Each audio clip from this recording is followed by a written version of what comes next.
নমস্কার দর্শক বন্ধুরা, মধুমিতা রান্নাঘরে আরও একবার সবাইকে স্বাগত জানাই।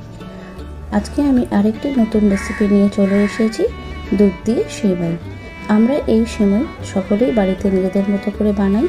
আমি আজকে কিভাবে বানাবো সেটাই আপনাদের সাথে শেয়ার করব।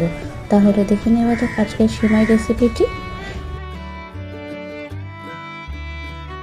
আমি এখানে একটা কড়াই বসিয়ে গরম করে নিয়েছি। সেখানে 2 টেবিল স্পুন মতো ঘি দিয়ে দিলাম। ঘিটা দেওয়ার পরে একটু গরম হলে কাজু আর কিশমিশটা প্রথমে একটু ফ্রাই করে নেব। কয়েক সেকেন্ড মতো এটাকে ফ্রাই করে নিয়ে এটাকে আমি অন্য একটি পাত্রে তুলে নেব।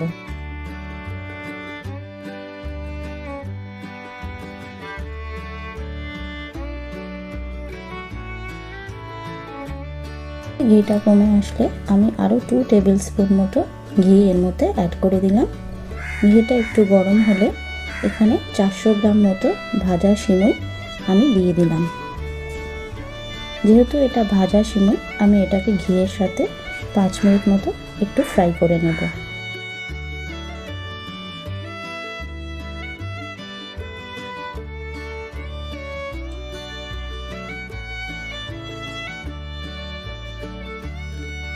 করে মিনিট 5 এটাকে ফ্রাই করে নিয়ে এটাকে আমি নামিয়ে নেব।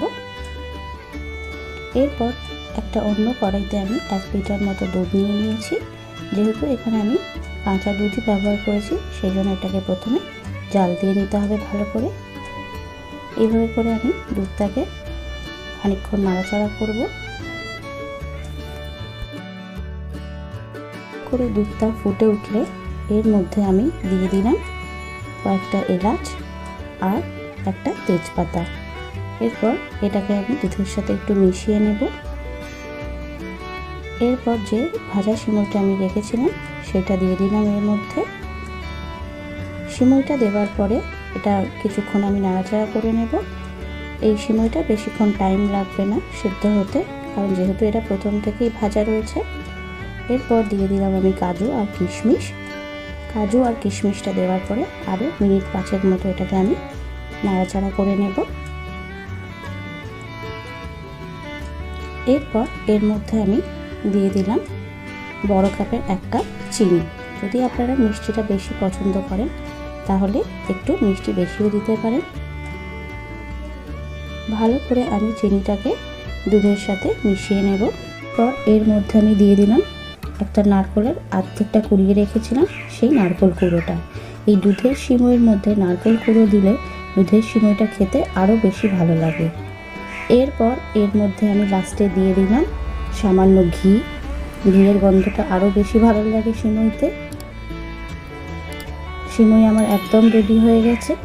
আমি এগুলোকে সার্ভিং বোলের মধ্যে সার্ভ করে দিয়েছি। আজকের রেসিপিটি যদি আপনাদের ভালো লাগে তাহলে লাইক, শেয়ার, কমেন্ট করতে ভুলবেন না। আর আমার চ্যানেলের নিত্য নতুন রেসিপির আপডেট পেতে মধুমিতা রান্নাঘরকে সাবস্ক্রাইব করতে ভুলবেন না। আমার চ্যানেলকে সাবস্ক্রাইব করে বেল নোটিফিকেশনটা অন করে দিন, তাহলে আমি যখনই কোনো নতুন ভিডিও আপলোড করব তাহলে সেটা আপনাদের কাছে সবার আগে পৌঁছে যাবে। আজকের মতো বিদায় নিচ্ছি। ভালো থাকবেন, সুস্থ থাকবেন। ধন্যবাদ।